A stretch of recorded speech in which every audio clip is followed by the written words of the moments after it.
এই ভিডিওর প্রত্যেকটি কথা আপনাকে একটি করে বাস্তবমুখী শিক্ষা দিবে।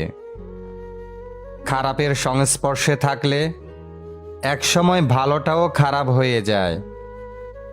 তৈলবিদ্যা ও পাচাটা যখন পেশা হয়, তখন বঞ্চিত হয় সৎ ও যোগ্যরা, আর দেশ ও সমাজ চলে যায় নষ্টদের দখলে। তোমার কদর ততক্ষণ থাকে যতক্ষণ তুমি অন্য কারো কাজে লাগবে। মধ্যবিত্তের ইচ্ছেগুলো তাদের পরিবারের কাছে এক ধরনের অপরাধের মতো। সুযোগ পাইছেন, শক্তি আছে, ক্ষমতা আছে, তাই বলে অপব্যবহার করবেন না।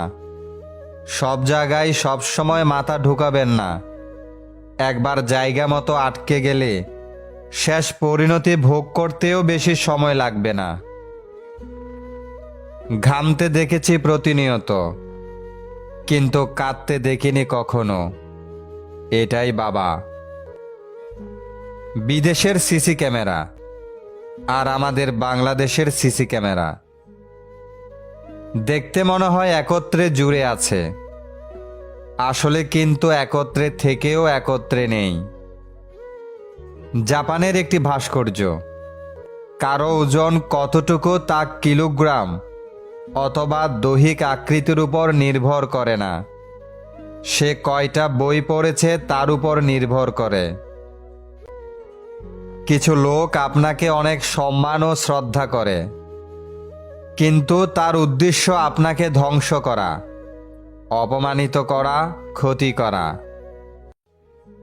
সমাজ কখনো মূর্খ মানুষের দ্বারা নষ্ট হয় না, শিক্ষিত মানুষের মূর্খ আচরণের দ্বারা। এই ছবিটিই তার প্রমাণ। দুনিয়া যার কাছে যেমন, সে তেমন। তুমি সঠিক তার অর্থ এই নয় যে আমি ভুল। তুমি হয়তো জীবনটাকে আমার জায়গা থেকে দেখোনি। খেটে বড় হও, চেটে নয়। পড়ে গেলেও আশা ছেড়ো না। ক্ষমতা এবং শক্তি চিরকাল থাকে না, তাই আমাদের সকলের উচিত ক্ষমতার অপব্যবহার না করা।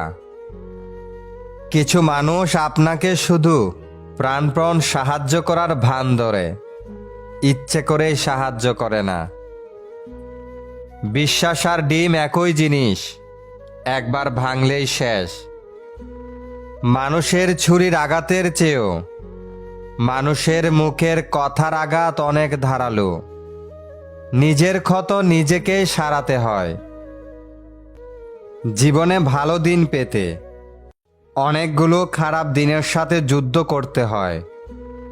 দেওয়ালেরও কান আছে, কথাটা মাথায় রাখুন।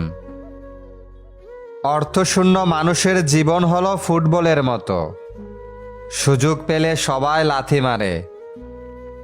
অহংকার সবসময় নিজেরই বোঝার কারণ হয়ে দাঁড়ায়।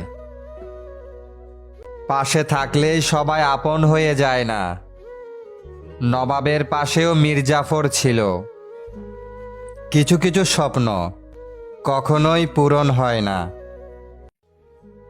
দরিদ্র বাবা ও মেয়ের হাসি যেন পৃথিবীর শ্রেষ্ঠ হাসি।